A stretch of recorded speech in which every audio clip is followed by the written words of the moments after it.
Hi friends, నేను మీ Dilip. Daring star YouTube channel అది మీ అందరికి బాగా తెలుసు. తనుజ గారు సూపర్ అని తమ్నేల్ ఎందుకు పెట్టారంటే, నాకు నిజంగా రీసెంట్గా వచ్చినటువంటి సాటర్డే ఎపిసోడ్లో ఆవిడ చేతి మీద ఆయిల్ పడ్డా సరే ఆవిడ ఏమాత్రం ఇబ్బంది పడకుండా కట్టుకొని వెంటనే వచ్చేసి వంటకం చేసి ఆ నొప్పిలో కూడా వంటకం చేసి దాదాపు టాప్ 2 వరకు రావడం, ఓవరాల్గా టాప్ 1 వరకు వెళ్ళడం అనేది నిజంగా చాలా పెద్ద విషయం అని చెప్పాలి. చాలా మంచి విషయం అని చెప్పాలి. ఆవిడ డెడికేషన్కి నిజంగా నాకు అనిపించింది సూపర్ అని.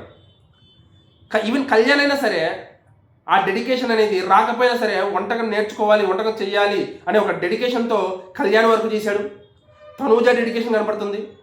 నిజంగా వీళ్ళిద్దరి డెడికేషన్కి హ్యాట్సప్ చెప్పాలనిపించింది నాకైతే. బట్ నేను కళ్యాణ్ గురించి వేరే వీడియో చేయొచ్చు, బట్ అవసరం లేదు.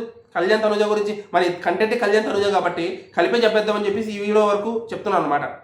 వాళ్ళిద్దరు డెడికేషన్ చూస్తూ ముచ్చటేస్తుంది అనమాట. మీకు ఎలా అనిపించిందని వాళ్ళ డెడికేషన్ చూస్తుంటే? ఈ డెడికేషన్తో, ఈ మెంటాలిటీతో వాళ్ళు ఎంత దూరం వెళ్ళగలరు, ఎంత సక్సెస్ అవ్వగలరు అనేది మనకి ఫ్యూచర్లో అర్థమవుతుంది. ఈ జాతిరత్వం షో వరకు చూస్తే నాకు కళ్యాణ్కి కానీ తనుజ కానీ ఎవరికి వచ్చినా ట్రోఫీ నేను హ్యాపీగా ఫీల్ అవుతాను. ఈ ఇద్దరికి కలిపి వస్తే ఇంకా బాగుంటుందని నేను కూడా అనుకుంటాను. బట్ అది కలిపి రాకపోయినా మన వాళ్ళు కలిపి తీసుకుంటారు అనుకోండి, అది వేరే విషయం. మన తనుజ కానీ వస్తే మన కళ్యాణ్తో కలిపి తీసుకుంటుంది. మన కళ్యాణ్కి కానీ వస్తే తనూజతో కలిపి తీసుకుంటాడేమో అని నేను కూడా వెయిట్ చేస్తున్నాను ఈసారి. ఎందుకంటే కొన్నిసారి తనూజ ట్రోఫీ పంచుకుంది కదా, అందుకే ఆలోచిస్తున్నాను. ఒకవేళ కలిపి తీసుకుంటే బాగుంటుందని కూడా అనుకుంటున్నాను. మీరేమనుకుంటారు కింద కామెంట్ చేసి చెప్తారా? చెప్పండి, ఓకేనా?